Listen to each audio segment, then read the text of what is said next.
For 3 weeks, an entire Ukrainian brigade went blind. Not a single reconnaissance drone could fly.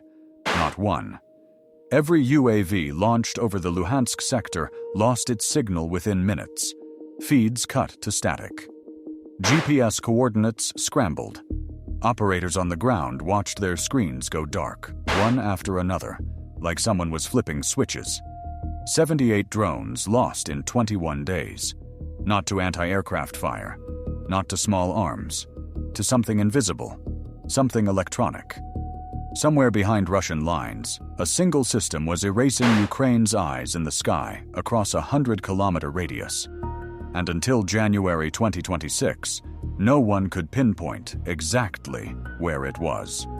I'm your host at Navy Battlefront, where we break down the most critical military operations shaping global power. Today, we're reconstructing one of the most daring special forces raids of the entire war. A 12-man team, 28 kilometers behind enemy lines. 3 nights on foot through frozen forest. One target, a Russian Krasukha-4 electronic warfare station. And one question that haunted Ukrainian commanders for weeks before the operation was approved. Was destroying it worth the near-certain risk of losing an entire Tier One team? To understand why this raid happened, you need to understand what the Krasukha-4 does. The Krasukha-4 is not a jammer in the way most people imagine. It is a mobile electronic warfare complex mounted on 2 BAZ 69108 8-wheeled heavy trucks. Each vehicle weighs over 20 tons. One carries the command module, the other carries the active jamming array. Together, they form one of the most potent electronic suppression systems ever fielded. Its primary function is broadband electronic attack against airborne radar systems, satellite communications, and unmanned aerial vehicle control links. The system operates across multiple frequency bands simultaneously. It can suppress GPS signals, scramble data links, and blind synthetic aperture radars on reconnaissance aircraft flying at altitudes up to 30,000 feet. Effective jamming radius, 150 kilometers under optimal conditions. Against small commercial-grade drones, the kind Ukraine relies on for frontline reconnaissance, the effective kill radius is even wider. The Krasukha-4 doesn't shoot anything down. It simply makes the electromagnetic spectrum unusable. Every drone that enters its coverage area becomes a brick with propellers. Russia deployed the system to the Luhansk sector in late December 2025. According to signals intelligence assessments compiled by Ukraine's GUR Military Intelligence Directorate, the Krasukha-4 was operational by December 28th. Within 72 hours, Ukrainian drone operations across the entire Severodonetsk-Lysychansk axis collapsed. Brigade-level reconnaissance dropped by 91%. Artillery correction became impossible. Counter-battery radar still functioned, but without drone-based target confirmation, Ukrainian gunners were firing blind. Russian forces exploited the gap immediately. 3 probing attacks along the Bilohorivka line went undetected until ground troops reported contact. 2 Ukrainian positions were overrun before reinforcements arrived. 14 soldiers killed, 23 wounded, all because nobody could get a drone in the air. By January 4, 2026, the situation was critical enough to reach the desk of Lieutenant General Kirilo Budanov, head of the GUR. The intelligence picture was fragmentary. Signals analysts had triangulated the Krasukha-4's emissions to a general area, a forested zone approximately 11 kilometers southwest of Kreminna. But the exact location remained uncertain. The system was mobile. Russian operators moved it every 48 to 72 hours, never staying in one position long enough for satellite passes to confirm coordinates. 3 attempts to locate the station with long-range surveillance drones failed. Each one lost signal before reaching the suspected area. A Bayraktar TB2 was rerouted from a mission further south to attempt a high-altitude pass. It detected possible thermal signatures consistent with heavy vehicles under camouflage netting, but the resolution was insufficient for a positive identification. and launching a strike based on uncertain coordinates risked wasting limited long-range munitions, HIMARS rockets, and Storm Shadow cruise missiles that Ukraine could not afford to spend on empty forest. There was another problem, one that Ukrainian planners only discovered on January 6th. The Krasukha-4 was not operating alone. Signals intercepts revealed a second electronic warfare system co-located within the same compound, a Pol 21 GPS jamming station. The Pol 21 is smaller, less powerful, but specifically designed to deny GPS navigation across a localized area. Its presence meant that any precision-guided munition relying on GPS terminal guidance would be degraded or deflected within several kilometers of the target. HIMARS rockets use GPS. Most Ukrainian strike drones use GPS. Even some variants of the GLSDB glide bomb depend on satellite navigation for terminal accuracy. The Russians had created a layered electronic defense. The Krasukha-4 blinded drones and aircraft at long range. The Pol 21 denied GPS guidance at close range. Together, they formed a bubble that was effectively impenetrable to Ukraine's standard arsenal. This was not an accident. This was deliberate Russian adaptation.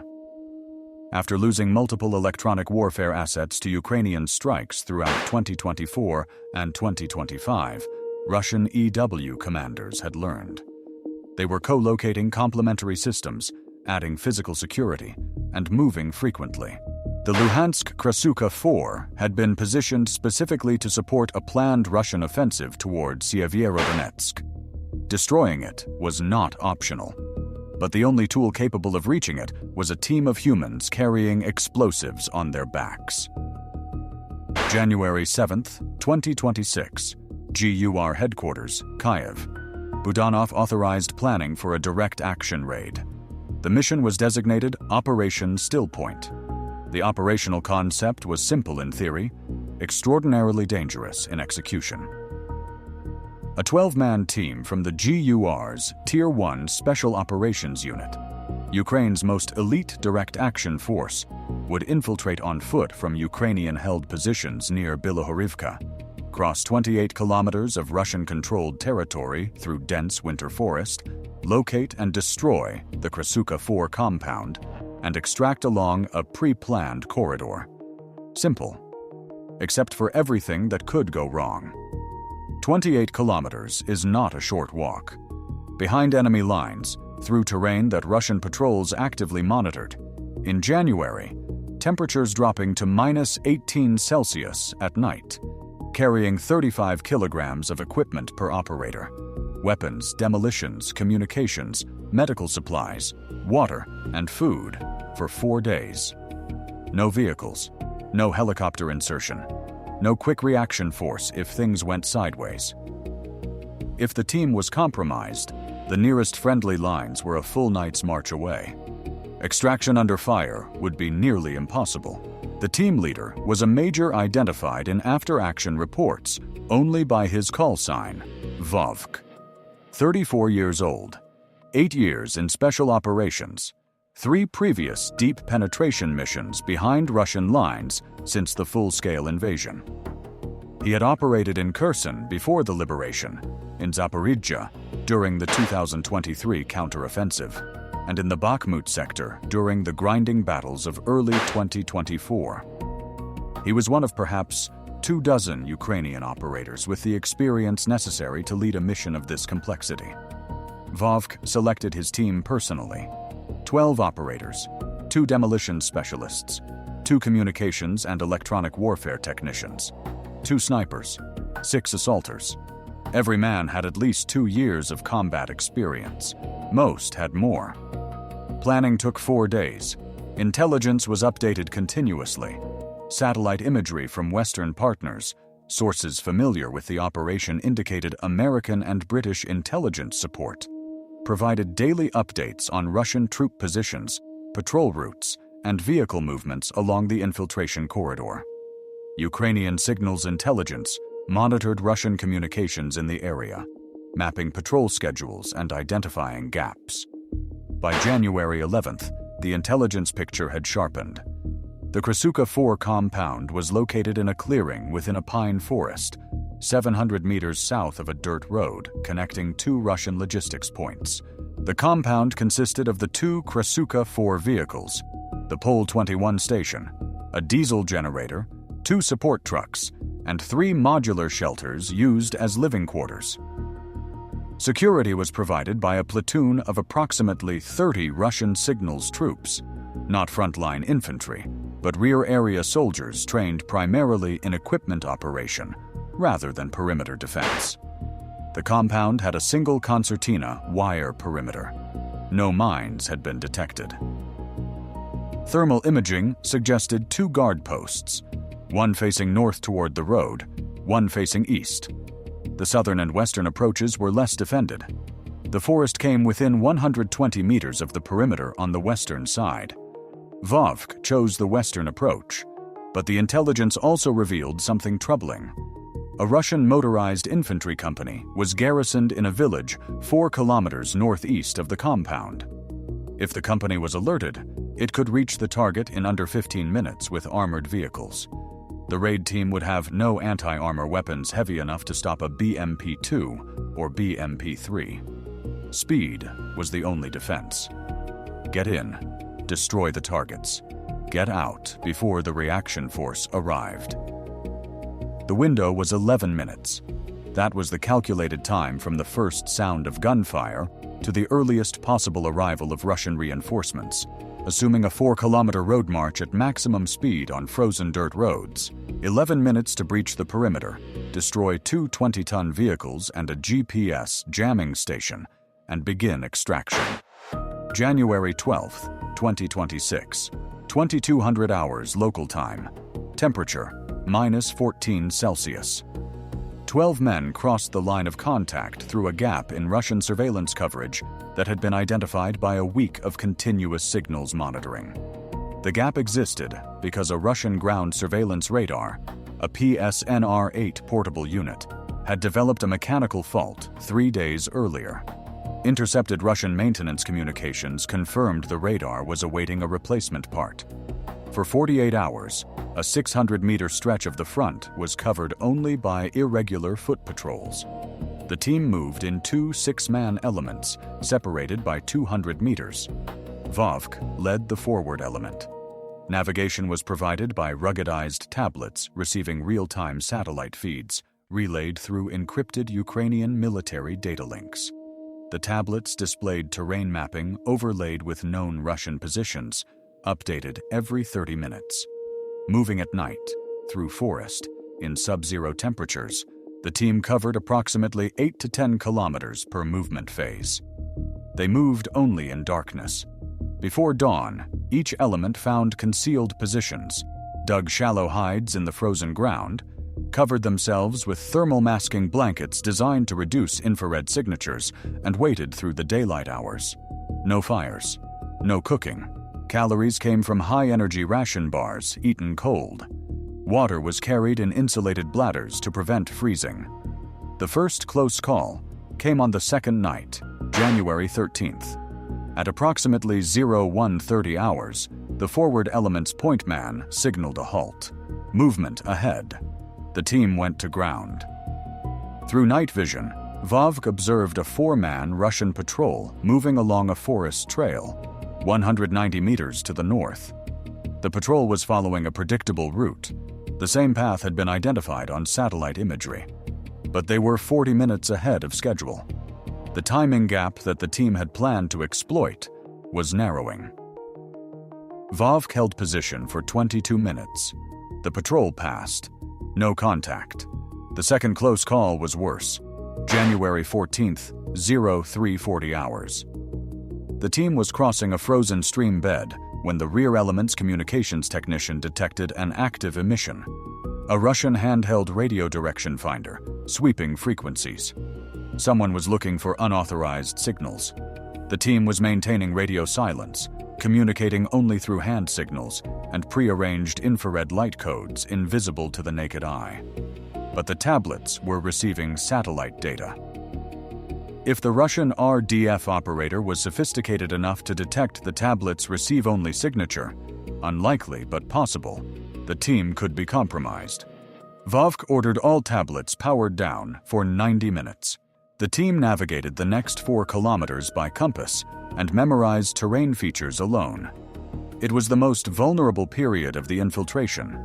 Without satellite updates, they had no way to know if Russian positions had shifted. They hadn't.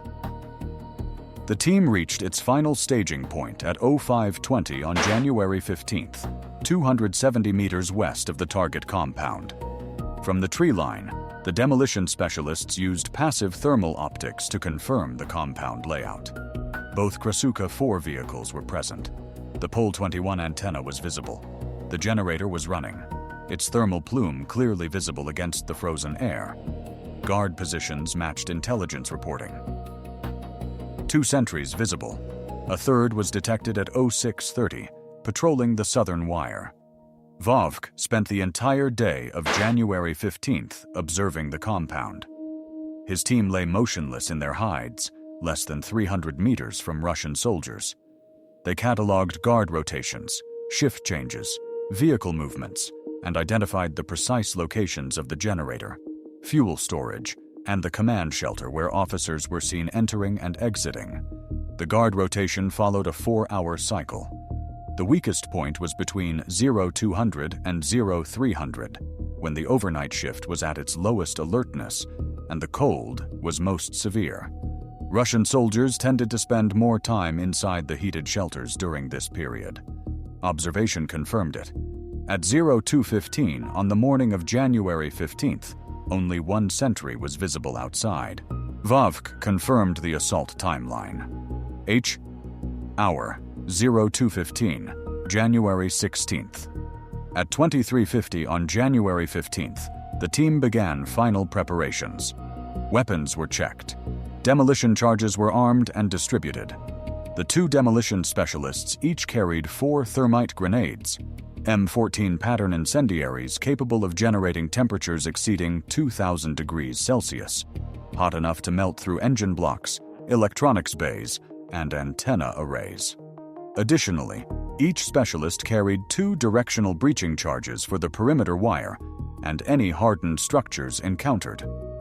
The communications technician established a single encrypted burst link to GUR headquarters, transmitting a 3-second status update. Team in position, assault proceeding as planned. The burst was too short for Russian signals intelligence to triangulate. Headquarters acknowledged with a single-character response code. Simultaneously, 3 kilometers to the east, a diversionary element was being prepared. A Ukrainian FPV drone unit operating from positions near Bilohorivka had pre-positioned 24 attack drones. Their mission, at H-hour plus 6 minutes, launch a coordinated strike against the Russian Motorized Infantry Company's garrison in the village, northeast of the target. The strike would not destroy the company, but it would create confusion, delay any reaction force deployment, and provide a noise signature to mask the raid team's extraction. 0200, January 16th, 2026. Temperature, -17 Celsius. The 12-man team split into 3 elements. Alpha, 6 assaulters under Vovk, would breach the western perimeter and move directly to the Krasukha-4 vehicles. Bravo, the 2 demolition specialists and 2 assaulters, would target the Pole 21 station, the generator, and the command shelter. Charlie, 2 snipers, would take overwatch positions on a slight rise 140 meters west of the compound, covering both the perimeter and the road to the north. 0208. Charlie element reported in position. Both snipers had clear lines of sight to the compound and the northern road approach. 1 sentry was visible near the eastern guard post. The western approach appeared clear. 0212. Alpha and Bravo elements reached the perimeter wire, 20 meters apart. Vovk could see the nearest Krasukha-4 vehicle, a dark shape under camouflage netting, 70 meters ahead. The generator hummed steadily. Light leaked from the edges of one shelter's door. 0214. demolition specialist placed a directional breaching charge on the concertina wire. The charge was designed to cut a 3-meter gap with minimal noise signature, a shaped explosive that directed its energy downward and laterally rather than outward. 0215. Vovk gave the signal, a single infrared flash, invisible without night vision. The breaching charge detonated. The sound was sharp but contained, like a heavy door slamming. The concertina wire split open. Alpha element was through the gap in 4 seconds, moving at a dead run toward the Krasukha-4 vehicles. Simultaneously, Bravo element detonated its own breaching charge on the southern wire section and moved toward the generator. The first Russian soldier to react was the Eastern sentry. He turned toward the sound, raised his weapon, and was hit by 2 rounds from Charlie element's suppressed sniper rifles. He dropped without firing a shot. Bravo element reached the generator first. A single demolition charge, placed directly on the diesel engine, detonated at 0216. The generator exploded. Every light in the compound went dark. The Krasukha-4's active jamming ceased instantly. Without power, the system was inert. 6 seconds of total darkness and silence. Then chaos. Russian soldiers began emerging from the shelters, disoriented, many without weapons, some without boots in the sub-zero cold. Alpha element reached the first Krasukha-4 vehicle at 0217. The demolition specialist opened the rear access panel of the command module and placed 2 thermite grenades inside, directly on the main processing rack. He pulled the pins and moved to the second vehicle. Thermite burns at 2,200 degrees Celsius. Within 30 seconds, the interior of the first Krasukha-4 was a molten inferno. The electronics, the wiring, the antenna control systems, everything inside was reduced to slag. The vehicle itself would burn for another 20 minutes. 0218. Small arms fire erupted from the eastern shelter. 3 Russian soldiers had armed themselves and were firing blindly into the dark compound. Without night vision, they were shooting at sound. Alpha element's assaulters returned fire with suppressed weapons, the muzzle flashes invisible in the darkness. 2 Russian soldiers fell. The third retreated inside the shelter. 0219. The demolition specialist reached the second Krasukha-4 vehicle, the jamming array truck. This was the primary target.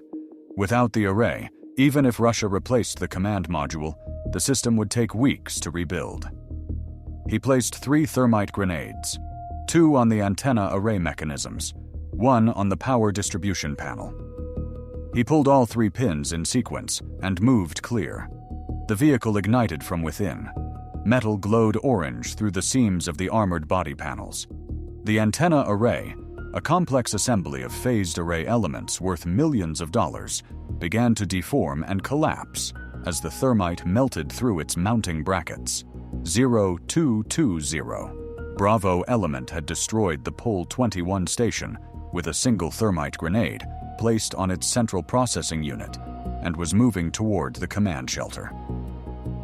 The team's intelligence technician entered the shelter with 2 assaulters providing cover.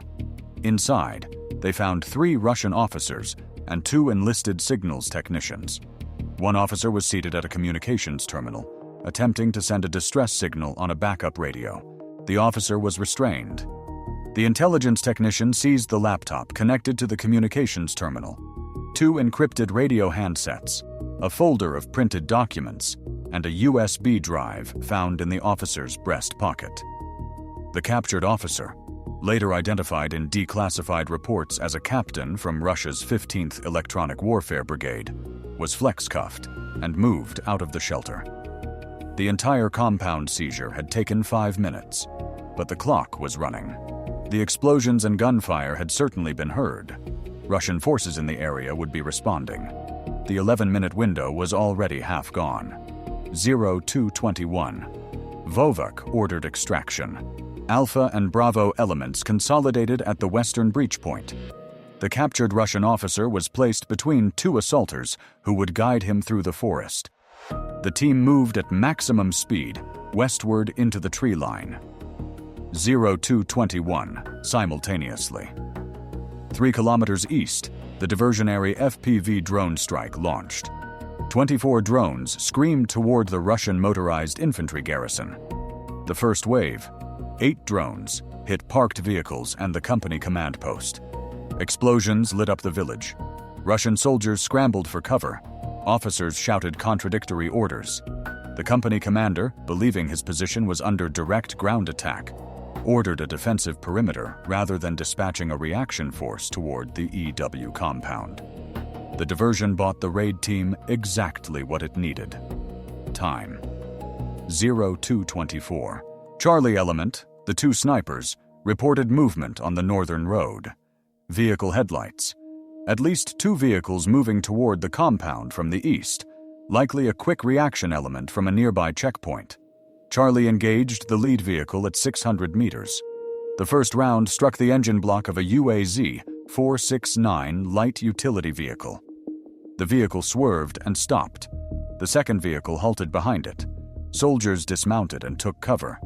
Charlie fired 4 more rounds, keeping the Russians pinned, then displaced from their overwatch position and moved to the extraction route. 0226. The full 12-man team plus 1 prisoner were moving through the forest at a forced march pace. Behind them, both Krasukha-4 vehicles burned fiercely, visible as an orange glow through the trees even at 500 meters. The Pole 21 was destroyed. The generator was destroyed. The compound was effectively eliminated. Elapsed time from first breach to last man in the tree line, 11 minutes. But extraction was not yet certain. The 28-kilometer return journey could not follow the same route. Russian forces would be searching. Patrols would be reinforced. The entire sector would go on alert. Vovk's planned extraction corridor ran southwest through a series of forested ravines that offered concealment from aerial observation and channeled movement away from known Russian positions. The team moved for 6 hours through the pre-dawn darkness and into the gray winter morning. The captured Russian officer slowed the pace. He was not trained for forced marches through frozen terrain. At one point, he fell and had to be physically carried for 200 meters until he recovered. The intelligence technician monitored the seized laptop during brief halts, confirming that the captured documents included communications logs, unit identifiers, and frequency allocation tables, a significant intelligence windfall. At 0830, with daylight fully established, the team reached a pre-arranged concealment site, a dense thicket in a ravine 8 kilometers from the compound. They would wait here through the day and complete the final movement to Ukrainian lines after dark. Russian search operations were already underway. The team's communications technician intercepted frantic Russian radio traffic. The 15th Electronic Warfare Brigade was reporting the total destruction of their forward Krasukha-4 system. Russian commanders were ordering search sweeps across a wide area. But the searches were focused north and east of the compound, the directions from which a vehicle-borne attack would most likely have come. The Russians initially assessed the raid as a long-range missile or drone strike that had somehow penetrated the Pole 21's GPS jamming umbrella. The possibility that a foot mobile team had walked 28 kilometers through their rear area did not appear in intercepted communications until nearly 12 hours later. By then, Vovk's team was already back across the line of contact. At 23:15 on January 16, 2026, 12 Ukrainian operators and 1 Russian prisoner crossed into Ukrainian-held positions near Bilohorivka. The team had been behind enemy lines for approximately 97 hours. Every operator returned. No casualties. No wounded. The prisoner was transferred to GUR interrogation facilities within 2 hours. The operational impact was immediate and dramatic. Within 12 hours of the Krasukha-4's destruction, Ukrainian drone reconnaissance across the Luhansk front resumed at full capacity. The 100-kilometer electronic dead zone vanished overnight. Brigade-level surveillance missions that had been impossible for 3 weeks were suddenly routine again. Artillery correction improved dramatically.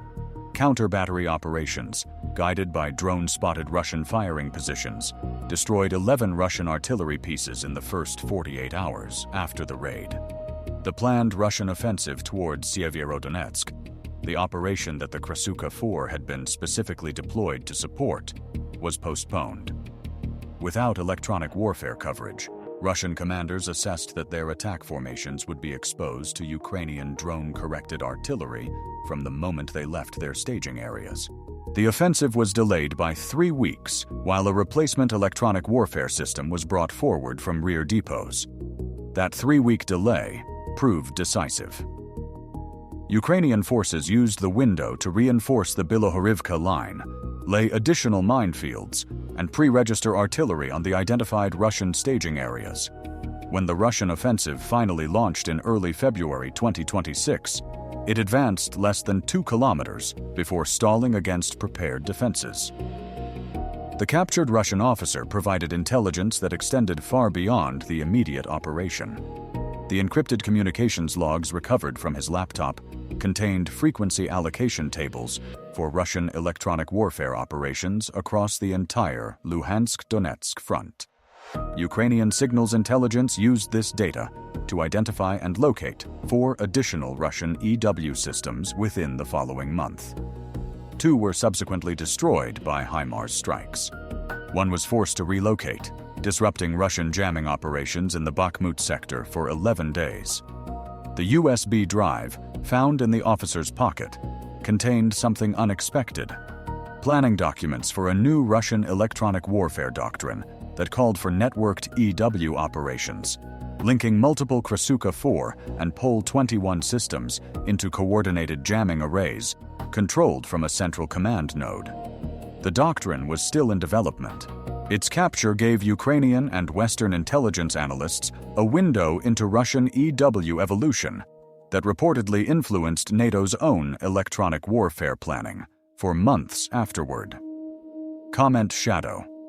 If you think the decision to send a 12-man team 28 kilometers behind enemy lines, instead of waiting for a precision strike solution, was the right call. Operation Stillpoint was not without cost, despite the clean execution. The diversionary FPV drone strike expended 24 attack drones, a significant portion of the Bilohorivka sector's available inventory. Drone resupply in that area took 9 days to restore full operational capacity.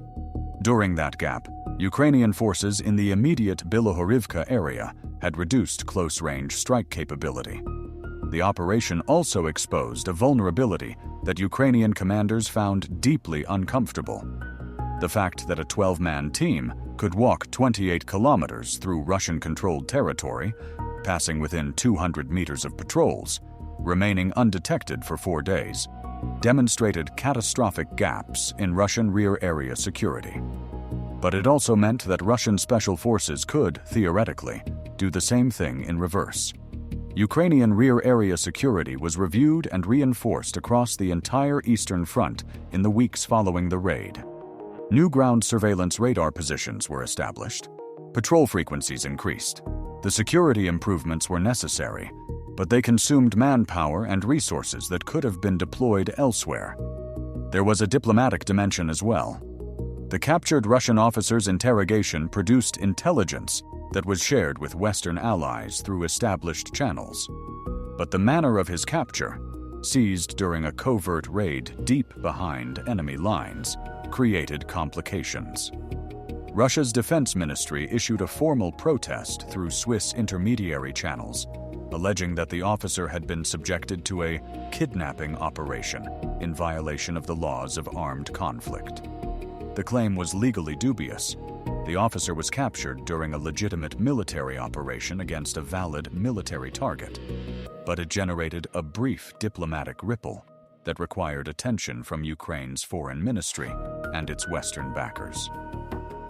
Subscribe if you want to see how special operations are changing the battlefield in ways conventional forces never could.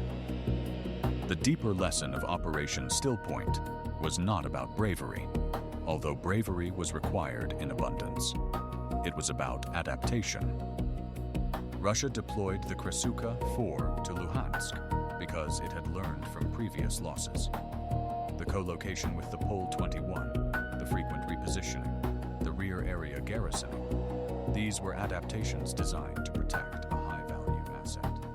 And for 3 weeks, those adaptations worked. Ukrainian drones were grounded. Ukrainian artillery went blind. Russian forces exploited the advantage. Ukraine adapted in return. When precision strikes were denied by the very electronic warfare umbrella they needed to destroy, Ukrainian planners went back to the oldest tool in the Special Operations Handbook, putting trained operators on the ground with explosives and letting them solve the problem at close range. It was neither elegant nor scalable. It risked 12 irreplaceable Tier 1 operators for a single target. But it worked. That cycle, adaptation, counter-adaptation, and counter-counter-adaptation, defines this war more than any single weapons system or tactical innovation. The side that adapts faster does not always win the battle, but it always fights the next battle on better terms. Russia has since deployed replacement Krasukha-4 systems to the Luhansk sector. Reports from late February 2026 indicate at least 2 new units, this time with significantly enhanced physical security, including infantry fighting vehicles providing dedicated mobile defense, ground surveillance radars covering all approach corridors, and anti-personnel mine belts around operating positions. The electromagnetic dead zones are returning. Ukrainian drone operators are reporting increased jamming interference along the Sievierodonetsk axis once again. The question is not whether Ukraine can destroy these new systems. The question is what it will cost. Operation Stillpoint succeeded because Russian rear area security was negligent. That negligence has been corrected. The next raid, if there is a next raid, will face a fundamentally harder problem. 12 men walked 28 kilometers through enemy territory and destroyed a weapons system worth tens of millions of dollars using grenades they carried in their backpacks. They captured an officer whose laptop contained secrets that reshaped an entire front's intelligence picture.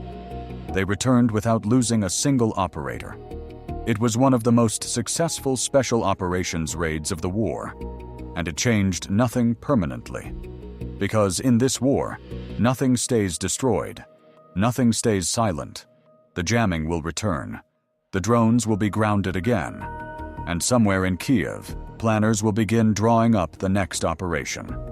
The only question left is whether the next team will be as lucky as Vovk's. In war, skill gets you to the target, but it is luck that gets you home.